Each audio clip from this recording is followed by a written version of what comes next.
예, 안녕하세요. 세종연구소에서 중국 연구센터장을 맡고 있는 이성현입니다. 오늘은 최근에 이제 중국에서 양회가 열렸죠. 그 양회를 통해 가지고 최근에 이제 그 미중 관계 측면에서 양회를 한번 조명해 보도록 하도록 하겠습니다. 양회라는 것은 이제 말 그대로 두 개의 회의, 양그 회의 이런 뜻이죠. 그래서 두 개의 회의인데 이제 1년마다 한 번씩 있는 중국 최대의 연례 정치 행사라고 보시면 되겠고, 여기에 대해서는 이제 세종 그 정세와 정책에 잘 써놨으니까 혹시라도 이 배경에 대해서 궁금하신 분은 보시면 되겠습니다. 그런데 이제 오늘 저의 관심은 시간상 딱 한 가지만 저는 짚고 넘어가고 싶습니다. 그것은 이 양회를 통해서 우리가 이제 중국 한해의 이제 경제 살림을 보는 그런 측면이 있고, 또 이제 안보적인 혹은 이제 국제관계 측면에서 보자면은 중국과 같은 이제 극장 국가에서는 이런 양회 같은 정치 행사를 통해 가지고 우리가 이제 중국의 어떤 권력 지형의 변동을 우리가 이제 알아보려고 하는 그런 것이 좀 있습니다. 특히 미중 갈등 심화 속에서 이제 시진핑 중국 국가 주석이 과연 연임을 하게 될 것인가 안 하게 될 것인가 이런 것에 많은 관심이 최근에 쏠리고 있습니다. 즉 시진핑 주석의 장기 집권 가능성 여부인데요.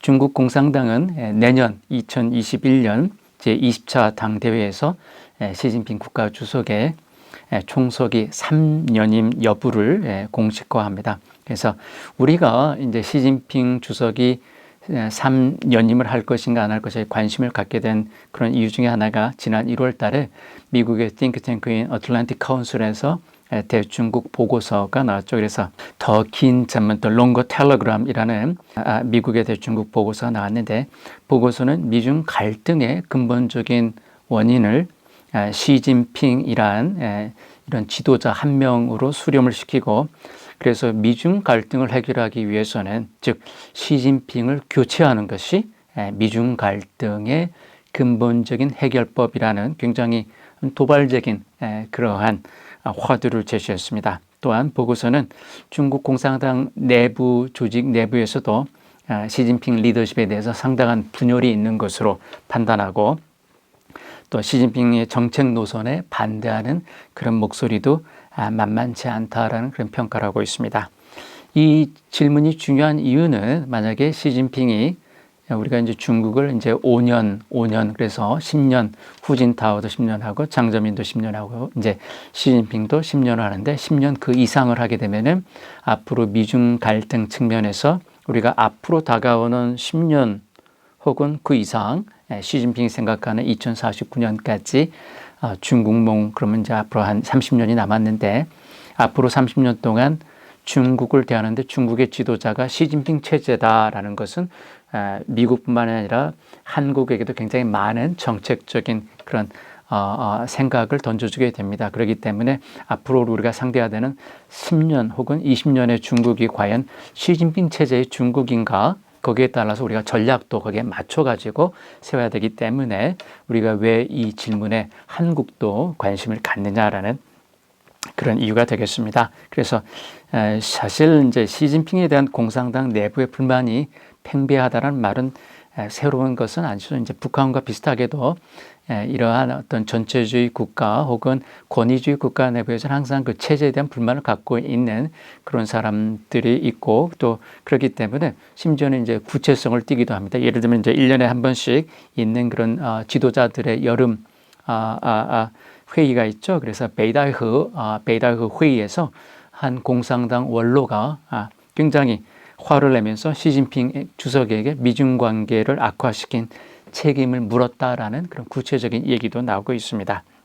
하지만 제가 볼 때는 우리가 이제 중국과 같은 이제 권위주의 국가를 분석할 때는 지도자에 대한 불만은 항상 나오는 것이기 때문에 그것이 있다 없다라는 그 자체가 꼭 굉장히 우리가 분석의 포커스가 돼야 될 것 같지는 않아요. 왜냐하면 우리가 트럼프 시대 때도 워싱턴에서 이렇게 기자들이 인터뷰를 하면은 사람들이 나는 트럼프 지지하지 않습니다라고 이렇게 불만을 터뜨렸는데, 과연 그런 불만을 터뜨린 것이 과연 미국 그 투표를 갖고 있는 유권자들 중에서 과연 몇 퍼센트가 트럼프에 대해서 불만을 갖고 있는가, 불만이 많다라고 판단하기는 조금 어려운 측면이 있기 때문에 사실 작년과 같은 경우에도 트럼프가 지기는 했지만은 오히려 오바마가 이전 대통령 오바마가 얻었던 그런 득표보다 더 많은 득표를 트럼프가 했었던 것을 우리가 기억하고 있습니다. 그렇기 때문에 우리가 이런 걸 분석을 할 때는 이러한 불만 세력에 관한 어떤 임계점, 어떤 트레시홀드에 도달했는가 여부를 우리가 판단하는 것이 더 중요할 것 같다는 생각이 들어요.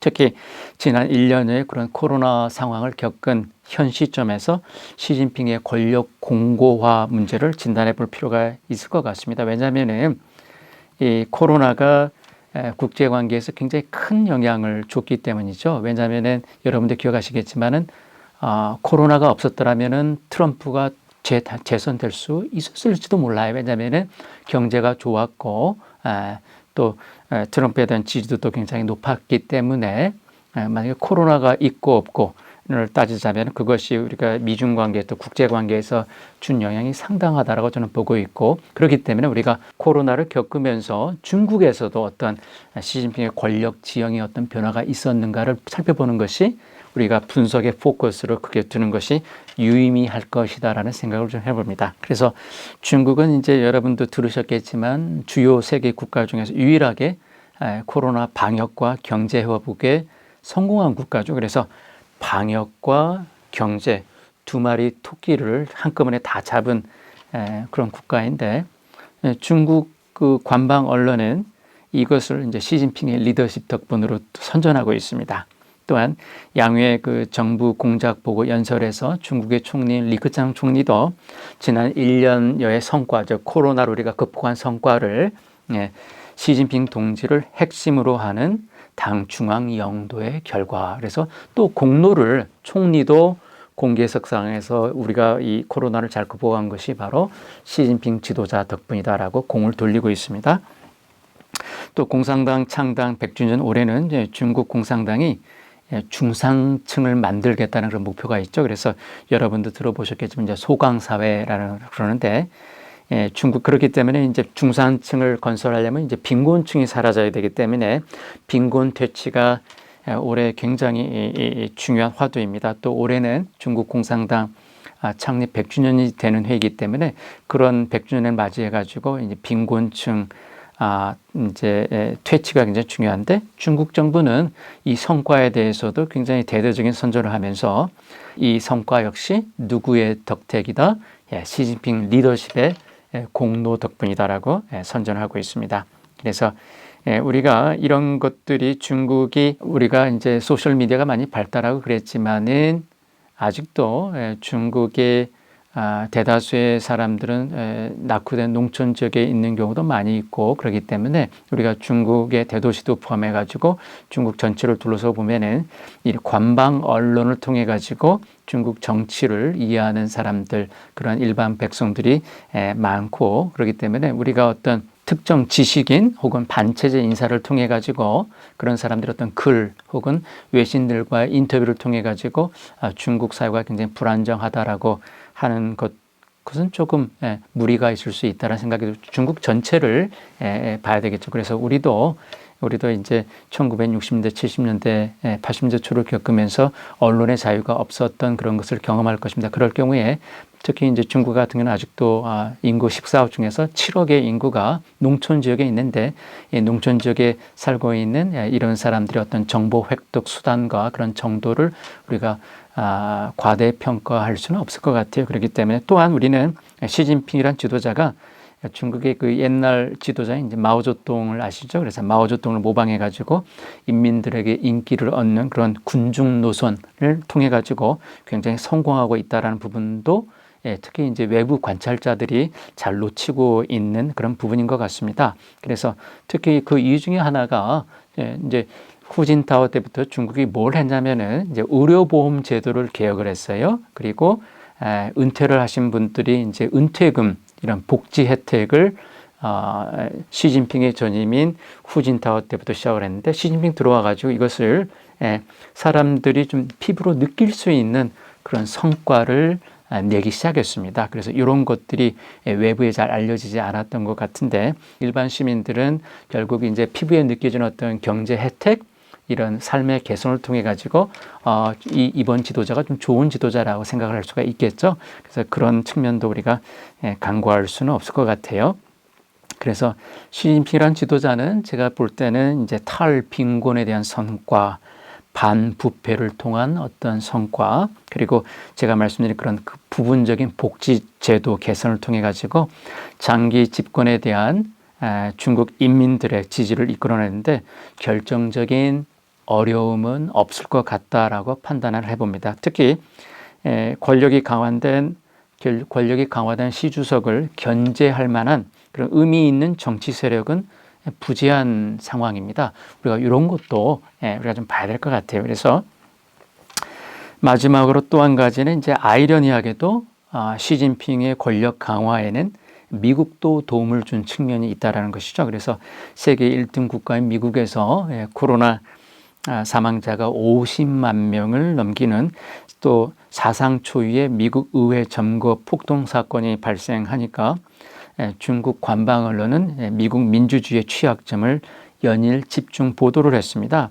중국 정부는 심지어 미중 체제 경쟁에서 사회주의가 민주주의에 대해서 이겼다라는 그런 체제 우월감마저도 요즘에 내비치고 있습니다.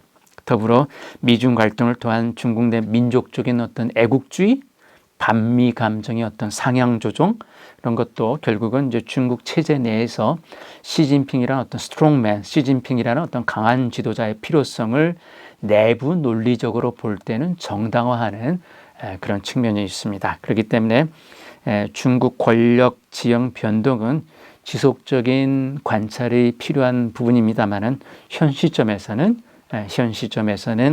시진핑의 3연임을 막을 수 있는 치명적인 결점은 없는 것으로 평가됩니다.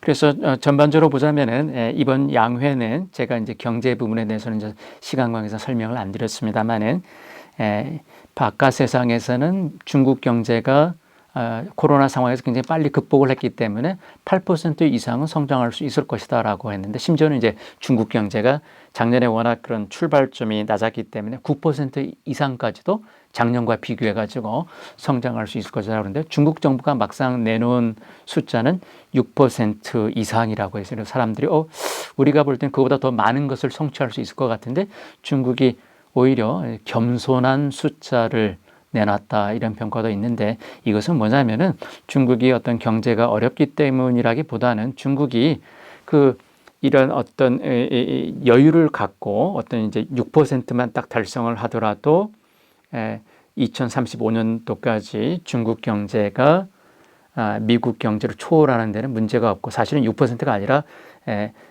블룸버그 통신사에 의하면 매년 중국 경제가 4.7%로만 앞으로 한 10년 정도 성장해 주게 되면 자연스럽게 2035년 이전에 중국 경제가 이제 미국 경제를 초월하게 되는 그런 시점이기 때문에 오히려 서두르지 않고 중국이 이제 양적 성장이 아니라 이제 질적 성장에 포커스를 두겠다 그런 여유 탄화를 비축하겠다라는 것으로 해석을 해봅니다.